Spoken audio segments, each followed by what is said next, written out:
ایک بھائی نے یہ سوال پوچھا کہ وہ نابینا ہیں اور ایڑیاں جو ہے جا نماز کے کونے پر رکھتے ہیں، پیچھے رکھتے ہیں جا نماز کے کونے سے، تو ایسا کرنا کیا ٹھیک ہے یا نہیں؟ تو دیکھیں نابینا ہے، اس میں کوئی ایسی حرج نہیں۔ اگر وہ زمین پاک ہے جہاں انہوں نے پاؤں رکھے ہوئے ہیں تو پاک زمین پر ایسے رکھ لیں، تو ضروری نہیں ہوتا کہ پورے کا پورا جائے نماز پہ کھڑا ہو، پاک زمین پہ بھی پاؤں اگر تھوڑے سے آ رہے ہیں تو نماز میں کوئی اس میں حرج نہیں واقع ہوتا، نماز ہو جاتی ہے۔ پھر ایک بھائی نے پوچھا جس نے زبان سے کلمہ نہ پڑھا ہو تو اسے ایمان پر شمار کر سکتے ہیں یا نہیں؟ کیونکہ انہوں نے ہمیں تفصیل نہیں بتائی تو اس لیے کوئی ہم اسپیسیفائی نہیں کر رہے، اس کو کسی خاص کیس پہ نہیں اس کو اپلائی کر رہے۔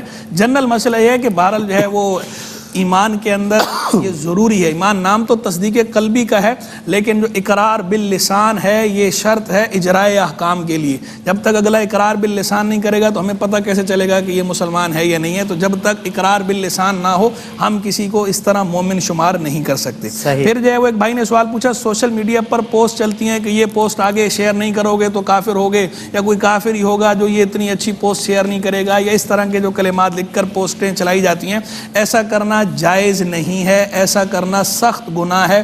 اپنی طرف سے اس قسم کے احکام نہ تو کوئی فقہی مسئلہ اپنی طرف سے بیان کر سکتے ہیں، نہ کوئی ثواب یا عذاب کی وعید یا بشارت اپنی طرف سے دے سکتے ہیں۔ اٹکل سے دینا منع ہے۔ چہ جائے کہ اتنی بڑی بات کہنا کہ کوئی کافر ہی ہوگا جو شیئر نہیں کرے گا، یا اس کو اتنی بڑی بات کہنے کی تو ویسے ہی اجازت نہیں ہے، یہ جائز نہیں ہے ایسا کرنا۔ اور جو اس طرح کی پوسٹ اگر کرتے ہوں انہیں فوراً توبہ کرنی چاہیے، اور جو دوسرے لوگ ہیں وہ بھی ان کی حوصلہ شکنی کریں، حوصلہ افزائی نہیں کرنی چاہیے، آگے پوسٹیں نہیں شیئر کرنی چاہیے۔ ایک بھائی نے پوچھا قرض ہے، قرض کے لیے کوئی دعا یا وظیفہ بتا دیں، یا غنی یا مغنی کثرت سے پڑھا کریں، انشاءاللہ قرض اتر جائے گا۔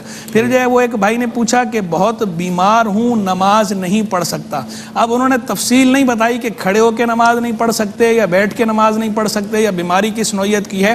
عام حالات میں تو یہ ہے کہ اگر بیمار زیادہ ہے اور کھڑے ہو کے نماز نہیں پڑھ سکتا تو بیٹھ کے نماز پڑھے، بیٹھ کے بھی نماز نہیں پڑھ سکتا تو لیٹ کے نماز پڑھے، اشارے سے نماز پڑھے۔ تو اگر ان کی کنڈیشن ایسی ہے، اس طرح کے بیمار ہیں کہ نہ کھڑے ہو کے پڑھ سکتے ہیں نہ بیٹھ کے پڑھ سکتے ہیں، تو پھر یہ اشارے سے نماز پڑھ لیں۔